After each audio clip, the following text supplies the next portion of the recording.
दोस्तों आज हम बात करेंगे फॉलिंग स्टार या शूटिंग स्टार क्या होता है और इसका कारण क्या है। जैसे कि कैम्ब्रिज यूनिवर्सिटी डिक्शनरी से पता चलता है कि फॉलिंग स्टार का अर्थ होता है एक मेटियोर, यानी कि जिस तरह से स्पेस से आने वाले छोटे छोटे टुकड़े को कहते हैं, और जब ये हमारी अर्थ की एटमॉस्फेयर से गुजरते हैं तो उनकी रोशनी के साथ अक्सर देखे जाते हैं, पर इसका कोई ताल्लुक स्टार से नहीं है। ये चमकाते हुए टुकड़े आसमान में दिखाई देने वाली रोशनी की धार जो हम मेटेओर कहते हैं उसका कारण होते हैं। जब ये मेटेओराइट डस्ट और रॉक के छोटे से टुकड़े अर्थ के एटमॉस्फेयर में गिरते हैं तो उस प्रोसेस के दौरान जल जाते हैं। अगर मेटेओराइट का कोई हिस्सा इस जलने से बचता है और अर्थ पर गिर जाता है तो उससे हम मेटेओराइट कहते हैं। कुछ समय में रात के आसमान में बहुत सारे मेटेओर्स देखे जा सकते हैं। इस तरह के इवेंट्स को मेटेओर शोअर्स कहते हैं। पर ध्यान रहे कि मेटेओराइट और मेटेओर्स कॉन्स्टेलेशन और इनके स्टार्स से नहीं होता है। ये सिर्फ इस कारण से उस हिस्से से आते दिखते हैं क्योंकि अर्थ इन पार्टिकल्स से टकराती है। साइंटिस्ट के अनुसार पृथ्वी पर हर रोज लगभग 48.5 टन यानी कि 44 टन या फिर 44,000 किलोग्राम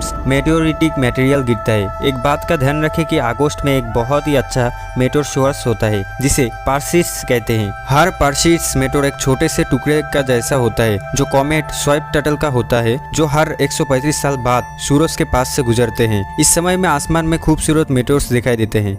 मेटेओराइट वो छोटे से लेकर बड़े एस्टेरोइड जैसे स्पेस के ऑब्जेक्ट्स होते हैं, इन्हें हम स्पेस रॉक्स भी कहते हैं। जब मेटेओराइट हाई स्पीड से अर्थ के एटमॉस्फेयर में इंटर करता है या किसी और प्लैनेट की जैसे मार्स, तो वो बर्न अप हो जाता है और फायरबॉल्स या शूटिंग स्टार्स बन जाते हैं जिसे हम मेटेओरस कहते हैं। लेकिन जब कोई मेटेओराइट एटमॉस्फेयर से सर्वाइव करके जमीन पर गिर जाता है तो उसे हम मेटेओराइट कहते हैं। मेटेओराइट्स अर्थ के रॉक की तरह दिखते हैं, लेकिन इनमें यूजुअली बर्न्ड एक्सटीरियर होता है जो कि शाइनी दिखता है। इस फ्यूजन क्रस्ट को मेटेओराइट्स के आउटर सरफेस की मेल्टिंग से बनाया जाता है जब वो एटमॉस्फेयर से गुजर रहा होता है। ये मेटेओराइट्स 3 टाइप्स होते हैं, आयरन्स, स्टोनी और स्टोनी आयरन्स। लेकिन जो मेटेओराइट्स जमीन पर गिरते हैं उनमें से ज्यादातर मेटेओराइट्स होते हैं, जबकि जो मेटेओराइट्स बाद में मिलते हैं वो अधिकतर आयरन्स होते हैं। आयरन्स स्टोनी मेटेओराइट्स से भरी होते हैं, अर्थ के रॉक से इजीली डिस्टिंग्विश हो जाते हैं।